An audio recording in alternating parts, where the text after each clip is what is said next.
So, hello guys, welcome you all to the Jolly Studio. We have two young entrepreneurs with us. So, I would like to introduce two of the founders and co-founders of Silpakarman, Dhwani Shri and Akshay Shri.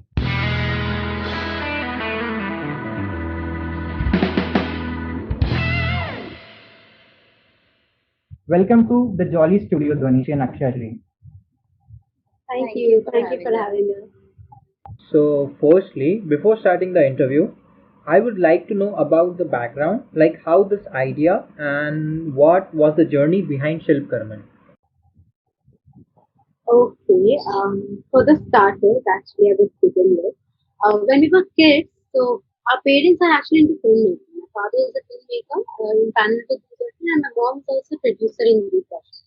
So as kids, we used to travel with them. But my father used to do documentaries on tribals and different handicrafts of India.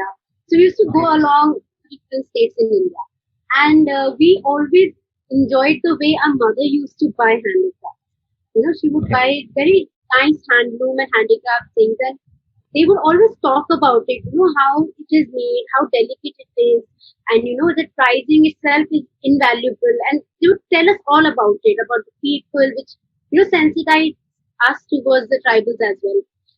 We didn't understand the value of those products just then, but when we went to college and we were using those, handloom and handicraft things for, to college, we just carry it with us, and everyone would be like, "Oh, that bag is so amazing! Oh, your scarf is so nice!" And we'll have a whole lot of stories to tell them that, we bought it here, it's made by this artisan, this is this craft, it's, a traditional old thing. And basically, she realized that there's a demand for this. And, people really enjoy these handicraft and handmade things. It's just that they don't have the access to it. And they don't know also too much. Like, if I'm from Delhi, I might know some art or something from Punjab or but I might not know to the extent of that of Northeast or from that matter in Tamil Nadu, right? Yeah. So when she almost was graduating from her college, she decided that she wants to do her own business. She was very certain about that. I was still in undergraduate college back then. So she was very certain she wants to do something with the handicraft sector so that she can do something good towards the artisan. So our father suggested that we should go to the Northeast and explore Northeast. So she went to Northeast first and she explored a whole lot of places. She met all the artisans, saw different kind of crafts, came back and literally listed down to what all are the things that we can do and what all things can be done. Then she did exhibitions as well. I remember going to her exhibition, like thankfully it was a college off, so I just went to her exhibitions and I would sit and see, what's the response of what product. And I guess it was in 2017. We did the first exhibition. Yeah, 15 October. 2015 October was the first time we did the exhibition. And in 2017, by the time 2017, she was very certain she wants to do bamboo and bamboo handicrafts, that too from Tripura, because Tripura is a majorly tribal area and the bamboo grown there is in abundance. And the craft that these people have has been passed on for generations in their family. But unfortunately, just because there's not too much demand of bamboo handicrafts yet in the market, these people were not able to have a sustainable livelihood. So she actually kind of got attached to that issue and she was like, okay, I need to solve this for them. And she had it very clear in her head that she wants to do a bamboo value-based chain system. And in 2017, I went along with Tripura and we met a lot of artisans who are still with us, who still works with us. And I guess in 2017 August, we had Silpakarman in place. So that was really an interesting and exciting story. Like from the day you came up with the idea and with the execution thing, that was all like amazing thing. So comes here my second question. How did you implemented this idea into reality? Like we have many ideas, but the most important and difficult step is the implementation thing. So like what was the challenges you faced at the time of implementing these ideas into execution? So like they say, the hardest thing is to begin. So for me, thankfully, there was one thing that I wanted to do something of my own. So I never diverted from that thing to, probably doing up a job. Or even though I did attempt it for a couple of examinations, but I was never wholeheartedly devoted into, taking up a job at any given point of time. There were so many opportunities that came my way, but I was almost always adamant that I would pursue something of my own. So, and there was a lot of modifications because initially I thought, okay, let me just try. Initially, we didn't incorporate a company. Back in 2015, I just took the necessary licenses on my father's proprietorship and we just started. We were doing exhibitions, sales, whatever it was necessary. And it was only later on that we could, shape the idea. So for me, it was pretty much like, playing blocks. Once you start placing the blocks together and then you figure out, okay, this is doing well, this is not doing well, then I want to shape it like a castle, or do I want to shape it like a bungalow, or whatever I want to give a shape of it. So it was a very slow and steady process, but the first thing that was there in my head that I have to start somewhere. Because if I could just keep thinking, then it will only remain an idea. And if I not start working on it, it will never shape into something. So to implement it, we just started, and then slowly, when we could assess our situation, we could see our limitations, we could see the limitations of the people that we are working with, and putting all these two things together, we could finally bring up a company. And 2016, we incorporated a company. By 2017, we had the brand active and running. So I like the journey again here was quite interesting. Like starting is always tough. Like we had many ideas in our mind, but at the point of executing those ideas, we some of the people step back. Like they don't have guts to step into that. And like I'm grateful enough. Like I'm interviewing two such personalities over here who took up the initiative and started this. So here comes my next question. You have an idea, you implemented it. Now what was the response which you get which you got from the audience and from the people around? Well, honestly, since the beginning, we have had a very, very good response. But the thing is, the responses are never consistent. People really like your product, but there has to be a consistency about it. And one more thing that I felt too, like along with our product, because it's a handicraft handloom thing, it was more important that people understood the essence of the product first, right? It's not just like, okay, it looks good, I should have it in my home. That wasn't our idea. We wanted them to know, okay, this artisan who lives in Tripura, his name is this is how he makes it. They should know the story about the place, about the person who's making that product. So when we used to get response, we kind of understood that some people, because a lot of time people used to even get confused between bamboo and jute and cane, yeah. And we were like, we have to tell them the entire thing. Okay, cane can't be done like this, jute can be done like that, bamboo is done like this. So we realized there's a knowledge and a communication gap that kind of exists. So I guess that is where the actual problem solving came, and we were like, we need to have a complete consumer centric system, right? It's gonna be like we create an experience for a consumer. They should have a complete view of how the product is being made, where is it coming from, and who is making it. So after, I guess, we kind of created that platform where we can communicate and have the more clear knowledge and conversation with our consumers, the demand was kind of became consistent in there. Exactly. And Oh, maybe a lot of people would assume everything to be bamboo when we had to segregate and tell them that this particular is exactly. something else and this is something else. So not everything is. Yeah. Yeah, I mean, a lot of time it used to happen, I remember, because when we initially began, because mine was more of a creative department, so I used to do all the photography and videography of the whole thing, and which kind of bamboo is what bamboo and everything. So I remember we actually made an entire video on different kind of bamboo so that we can explain people, okay, because they used to come with certain product and they were like, can you do this in bamboo? And we're like, this is done in cane. So, we have to explain them. So, we actually did product photography, keeping in mind that people understood the bamboo and followed up with different small videos so that they understand more, more about bamboo. We just kind of figured it out because bamboo is not being used so much, though it has too much, a lot of utility. factors, people just don't know about it. So we first wanted to. The next question is any battery down moment, like when you thought like giving up and then thought like, yeah, this is not my cup of tea and I should give it up. Like any battery down moment for you? So first, for the initial few years, because we were pretty much doing it all very solo and communicating from Tripura, Delhi, it was very, very difficult. And the team was very young. I was still very young, so people didn't really form a very good trust in me initially. And also for me, it was very difficult to spotify and to spot and figure out that who are the people that I'm, going to work with, who are the people whom I'm going to partner or channel with. So, so the building of relationship with as it is very difficult. And since I was doing so many things solo, every now and then I would think that okay, abhi bahut ho gaya, abhi nahi kar sakte, abhi nahi kar sakte. Then finally one point came. I was continuously growing. That is one thing about us in our business is that we have continuously grown. Not 2 days have been the same. So yesterday we were at say point 1.1. Today we are at point 1.25. So it's always been small growth or sometimes even significant growth. So the growth does not really let you withdraw back from something because you can never really go back. You can only go forward.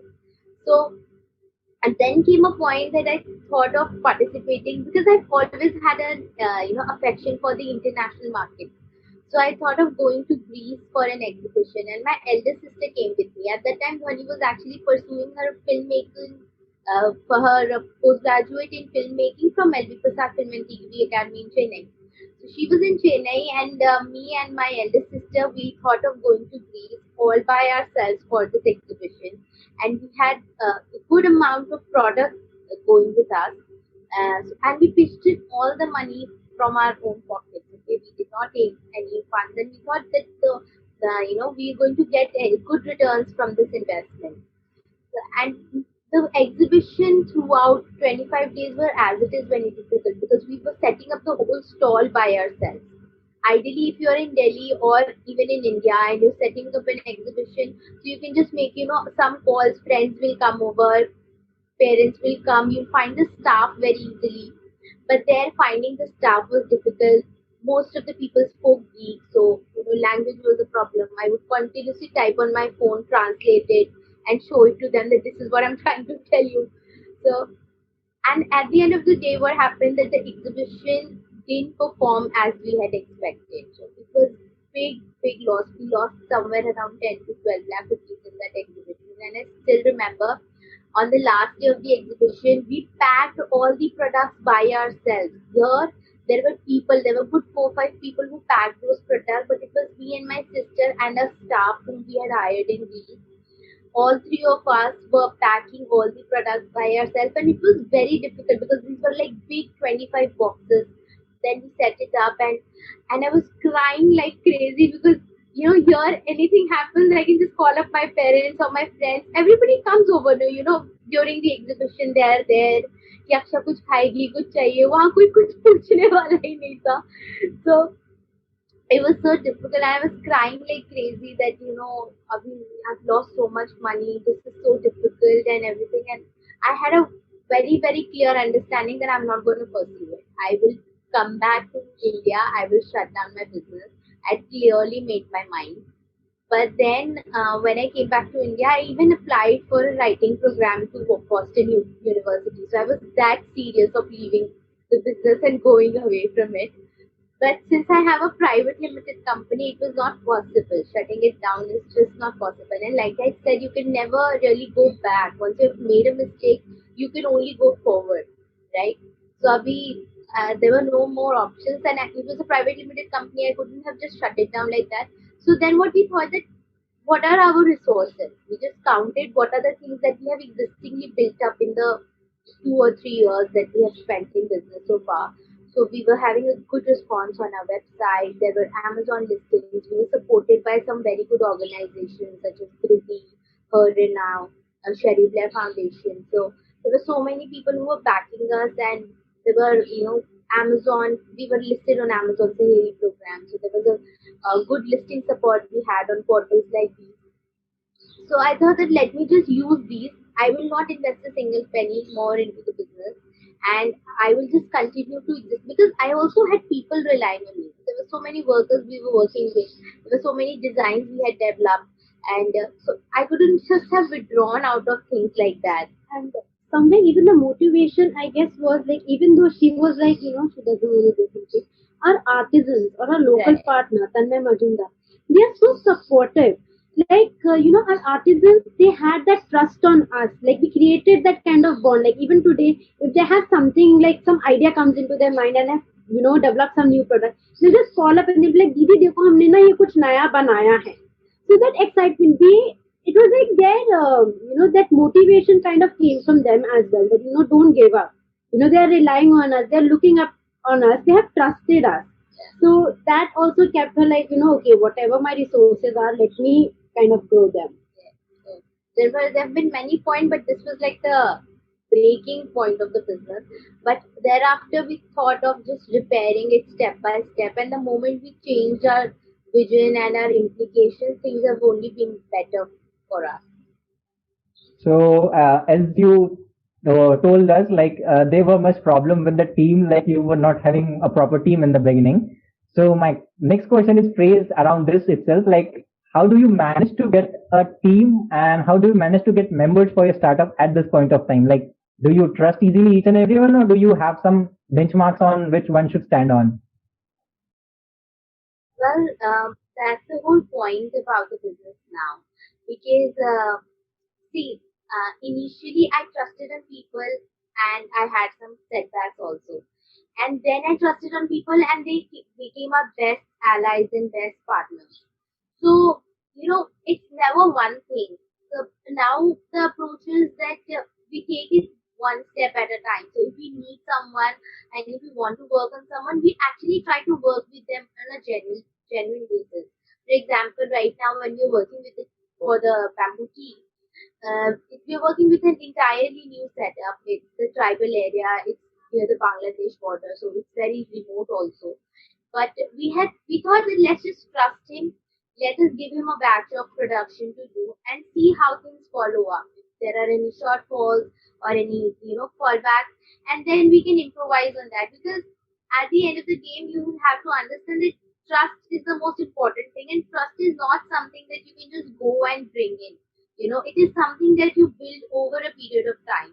And for an organization like ours, which has, it is so dynamic because we work with people in the most remotest part of the country. And we have clients who are, very soft and very, polished who are residing abroad. So how do you, manage the gap and create an organization that can communicate with both these parameters? For example, very recently, one of our clients from US actually visited our setup. So it was our local partner, Tanmay Majumdar, who helped bridge that whole communication. We weren't there. So that kind of trust, that kind of training, that kind of communication line has to be built up over a period of time. And this is what we precisely focus on. That when we are doing a team building or anything, when we are getting anyone on board, be it an artisan or an employee, they both have to be on the same page of understanding the core value of the organization and making sure that we put all the blocks together and build the organization stronger and higher and not scattered. So my next question is for Dvanishri. Like being a co-founder and like you also manage the marketing thing for your venture. So do you believe in law of attraction and manifestation? Like there might be some point of time where you wanted something to happen so badly, but after moment of time it happened. So do you believe in law of attraction and manifestation? Highly. I'm a strong believer of that actually. I guess even anybody, like a lot of people come and tell me this, that you're very optimistic. But I'm like, I have just one goal and I'm just supposed to focus on that. So if my optimism is the only way I can reach that goal, any other thought is going to be just a disruption. So I'm not going to pay attention to it. My energy should be only focused towards that goal. So every time when I'm doing something, I remember when I was about to, recently it happened, I was about to launch the campaign for the BeYouTea. A pre-launch campaign was entirely planned and we were like, okay, we'll go all social media and everything. I released that campaign And the day after, we were listed in Forbes 30 under 30.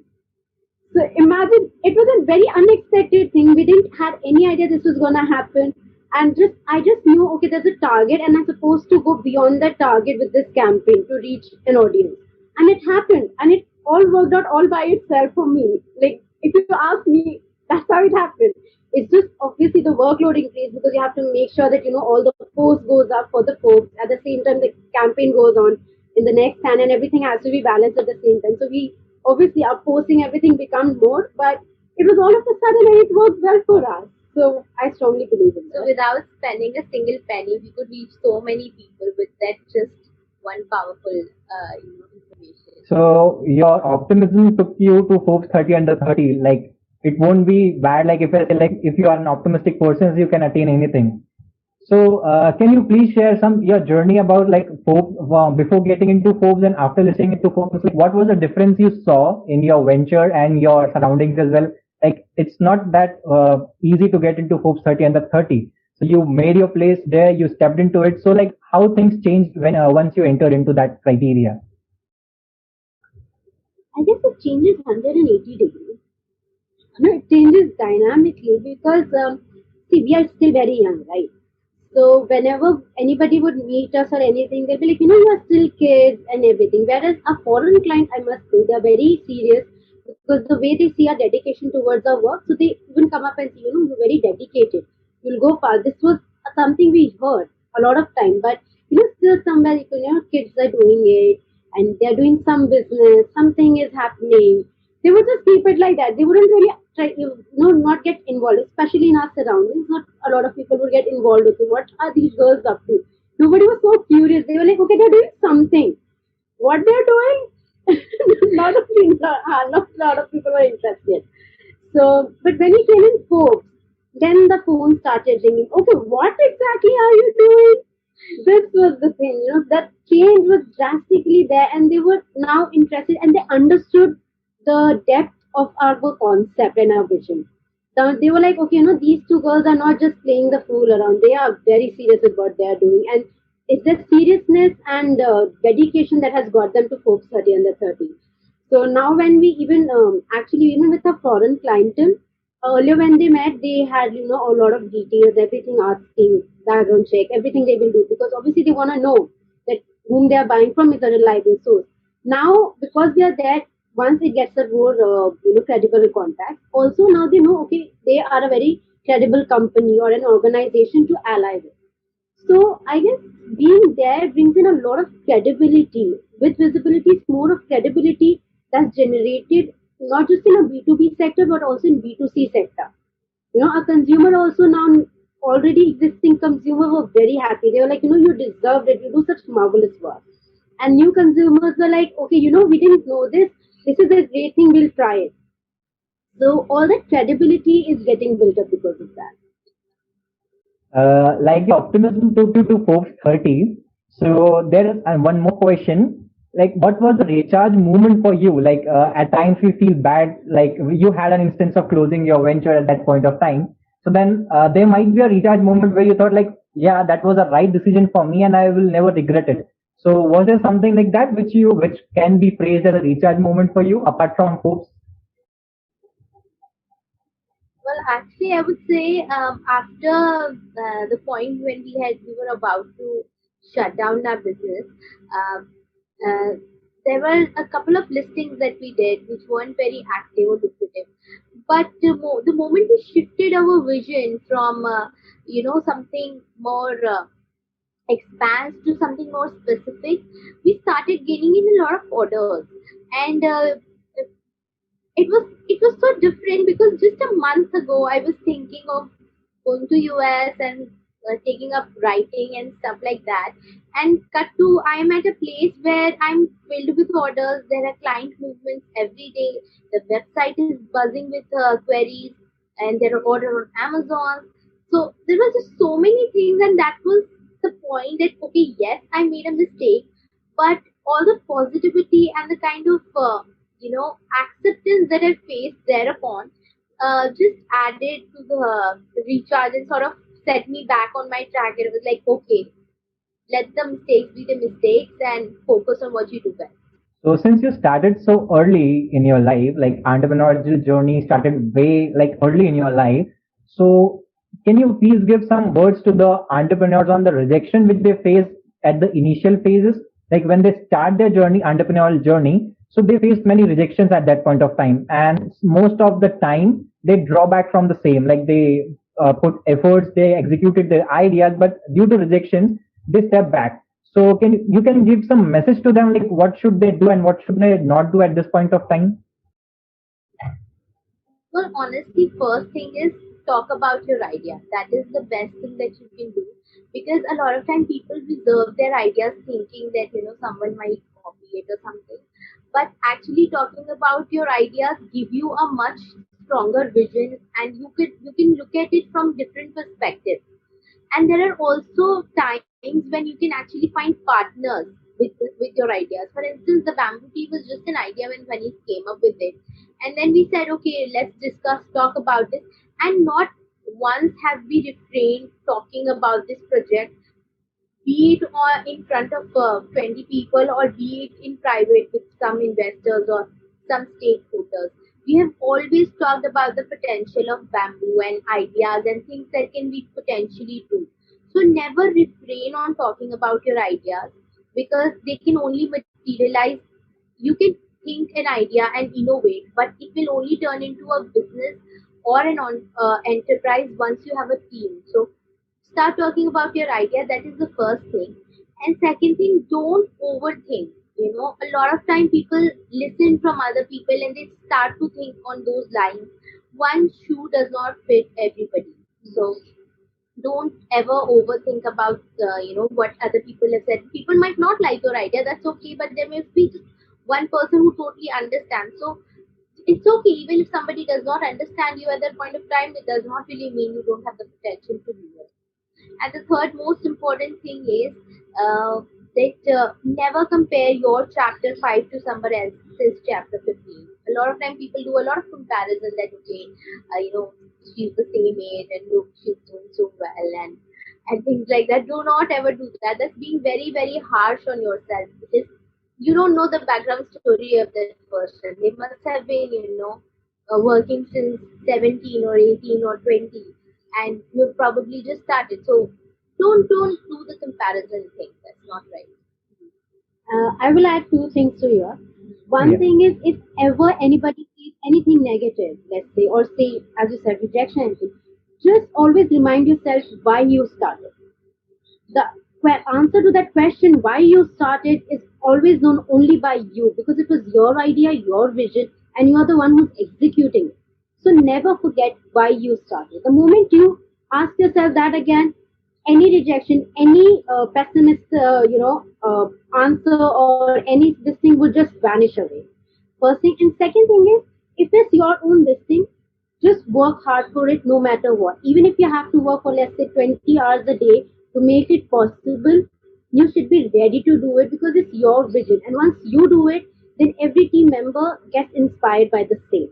I remember, like, for example, when we were about to launch the bamboo tea, it was a sudden call because we are incubated with IIM Bangalore. So our mentor, Sukumar Rangachari, he said, I was like, sir, I wanted to do it on Buddha Purnima, but our packages haven't arrived from Tripura as it's a lockdown. So I said, then why not? Just virtually launch it on Buddha Purnima itself. We were like, okay, fine. It's a lockdown in Delhi too. It's a lockdown in Tripura too. We have very limited resources, and yet we work like literally 20 hours a day for at least 2 weeks to actually get the proper animated videos up, the entire stories up, the product photo shoot, everything, so that it get launched on the 26th of May. And we made it possible. It was like, so it's entirely your dedication, your entire motivation towards your vision is what gonna drive everybody to actually thrive for the same. So just make sure that you're dedicated to it and never give up on it. So your stubbornness and your dedication to do the things stuck up, and you went up to finally launching your venture at that point of time. So my next question is like, what was the success mantra which you followed to take your venture to this height? Like there might be some mantras or something like that which you have been stuck on, as a result of which you are the one who you are today? So I think I just have one mantra, and it is work, work, and just work. Because if you just sit somewhere and think, it's like a rocking chair. You're moving, but you're not going anywhere. And when you actually go out, talk, and work, you can make things happen. So just work, no matter you face failures, no matter you face problems, obstacles. Because if you keep thinking about obstacles, they will only grow larger. But if you think about solutions and how to move past those obstacles, your road will eventually become smoother. So there is no mantra to success except hard work, and only hard work. Agree. Absolutely agree. For me, I would always say like I have this one thing that I don't leave anything midway. If I have began something, I should make sure that I complete it. That is, I guess, one thing that a lot of people forget when when they're in the midway of their journey, that they began for a reason and they have to end it for a reason. So until or unless you haven't completed your task, don't stop, because you would only know the big picture or the complete picture once you have actually completed the whole thing. So always complete what you have started. Like completing things, the most difficult and important thing is once you take up something, take an initiative, you have to take it to an end. Like don't leave it in the in between. So my next question is for both of you. Like you both started at an age just after graduating from your colleges. So once you start this entrepreneurship journey, so how did your life change? Like how did this entrepreneurship change your life? For me, honestly, I had to, like I told you before, I had one thing in mind, that Yeah. do something of my own. When I started my venture, Dhwani was still in college. So she was way too young to Oh, actually join it. yeah. But for me, since the beginning, I had one thing in mind, that I should be able to own my time and live the life that I want, the way I want to live it. And I have a lot of interests. I like swimming, I like traveling, I like sculpting, I like art, music, dancing. There are so many things that I like to do on a day-to-day basis. I've got so many pets, so I like playing with them also. And so I just wanted to have a life that incorporated all these elements. And being an entrepreneur, although it's very difficult and taxing, and honestly, nothing is easy. Your job is also not easy, I'm sure. Now, not as my job is easy. A homemaker's job is also not easy. So no job is easy. But you just have to think about that which of these jobs will actually help you live the way that you like to live. So for me, even with all the difficulties and hardship, being an entrepreneur actually allowed me the liberty to learn things that I wanted to learn and do things that I wanted to do. So, and actually, entrepreneurship opened a lot of windows and visions and possibilities for me, because which I feel otherwise I wouldn't have known about myself had I not been an entrepreneur. So, for example, risk taking. I'm very risk taking. I'm very spontaneous, and I love innovating and ideas. I have an affinity for international market, languages, and traveling. So these are the things that I got to learn about myself being an entrepreneur. So the positive change in my life is uh, till the point we were in college, we were like in a shell, protected. We were provided for things, and everything was given to us. But being an entrepreneur, no matter how many resources are being given to you, but if you have to achieve something, if you have to, chase your success and perfection, you have to work towards it yourself with your own willpower and your own caliber and your own character. So being an entrepreneur actually enhanced my character, and I got to know there was a lot of self discovery on this journey, along with creating an enterprise. Things which I have like came to know right now in these past 45 minutes are way more astonishing. Like I would have never expected this from like any. I would have not expected that answer like that. Like they are astonishing. So like there's an hype. Like one who is an entrepreneur, he is someone who earns a lot, makes a lot, and has a lavish lifestyle. What no do you have? Yeah, like there's a question in everyone's mind. Like if they enter into this field, how likely is it possible like they'll be succeeding in this field? So there is a question or there's a scenario based thing like everyone thinks of like if they jump into entrepreneurship or the entrepreneurial journey, they'll definitely get all the things which they see in the Instagram posts, like all the luxurious cars and luxurious lifestyles. So what's your message towards this? Like if someone is entering into this field, is it likely possible that he'll be gaining such success, or he has to face a lot more things which are the better things of the entrepreneurial journey, like all the dark sides and then the good side which he sees? And honestly, all of that that's there on the Instagram post, they're all possible. Everything can be achieved, but you don't necessarily have to be an entrepreneur for that. You can be any job and achieve those. Yeah, because at the end of the day, it's about how you treat your wealth and how you multiply it and how hard you work to generate wealth for yourself.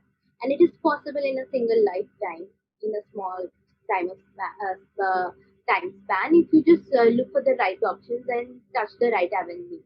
So just being an entrepreneur will get you a car and a fancy house and things. That's definitely a myth. But that is something, because these are materialistic goals, you can achieve it any which way possible. Okay, so that is something aside. But being an entrepreneur does it's more of a responsibility, because you're building an enterprise. I initially when I started my journey, so there were a lot of friends in college. They had all joined jobs and things. So they would call me over for a lunch or a dinner or something, and I would tell them, guys, you get your salary on the first, and I have to give the salary on the first. So there is a huge difference. Okay, I can't be, I don't. I honestly, I didn't really always had that kind of money that I could just spend it. In fact, any money that would ever come in, I would put it all into the business. Be it my personal money, even the Rakhi money I used to put in the business only. Yeah. So most of the time, most of the time I used to do that. So it's not a thing that you start a business today and you're going to be a multi-billionaire tomorrow. That does not happen overnight. It takes continuous persistence, knowledge, hard work that will actually eventually get you there. And as far as the cars and the houses are concerned, or the lavish vacations are concerned, that you can plan. We've been on so many vacations, but you can just always plan to achieve those goals. These are the things that happen by the way in your career. You never imagine to have a car. This is on my life goal. This is a materialistic goal, but the life goal is to probably have a great Sunday, spend the time with my pets in my house, watching Netflix, and that can happen anywhere. I can do it here. I can do it in. What are your views like for a college student while he is into his college? So what are the key aspects which he needs to like have in mind while stepping and while craving the path for his future? Like what should he keep in mind at that point of time? There are like two things. There are two major resources that a person has. That is the wealth the wealth and the knowledge that he earns or creates, and second is the time that they have. So for anyone who's in early 20s, or maybe 17, 18, going on towards their 20s, the ask yourself, do you have wealth or knowledge, or do you have time? Because if you have time, that's the best thing that you can have to learn as many things as possible. Today I just wish that if in my college I had spent more time, instead of going out to the malls and the movies, had I just spent more time into learning a new language and acquiring new skills, that would have probably given me far much more exposure than I already have today. I already, I'm learning a couple of languages, and I'm intermediate in Russian, and I've just started learning Spanish. But had I been able to learn these languages earlier, or maybe, learn certain specific skill set, or do better, just as something as simple as report writing. If I could do a better report writing, that would also given me an edge, forming my words better or shaping my presentations better. So at your early 20s are the best time to learn as much as you can and take as much risk as possible, because you are free of liability at that point in time. You can assess yourself to what extent can you go, what are your limitations, and what are your resources, how can you materialize your knowledge, how can you gain more knowledge. And then over a period of time, you will be able to put these resources into the right, avenues and generate the kind of wealth that you and create a kind of life that you want to create for yourself. So learn as much as you can and make optimum utilization of your time, optimum utilization. But that does not mean that don't go out or make friends. Go out, make friends, talk to people as much as you can, because who knows that maybe one of them could be your co-founder. I'll add 2 points to them. That is, first thing is also try and explore your interest at that point. When you're 20, 18, that's a good time to explore not just your own self but also your interest. Don't go on what others say or what's trending, because that's not necessarily your interest, right? You might see a group of, let's say, painters, and you like, okay, my interest is in painting. Everybody's painting. Paintings are so good. That might not be you. You might be a dancer instead, right? So explore your interest. That is more important. Explore your interest. Try and get more focus to that. And second, be active. No matter what, don't become passive, don't become lazy. Be as active as possible. Even for that matter, going out to malls, watch movies, go watch art galleries. Be as active as possible, because that is what's gonna help you learn your interest, will also point you out towards a direction that you might have not thought of. Yeah, even if it is doing ghar ka kaam, do ghar ka kaam, but just stay active. You might be doing probably, let's say, something else altogether, and you are doing, work at home, and you realize, I want to become a chef. So That could be a possibility.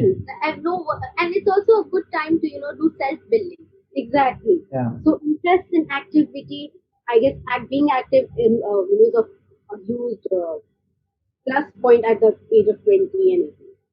So the final question for the interview which I have for you is that, like, where do you see your venture in the coming years? It's a typical interview question. Like everyone asks, like, where do you see yourself in 5 years? Whether you give a job interview, but I'll be asking where you see your venture in coming 5 years. Like, what are the strategies, plans which you have with your ventures?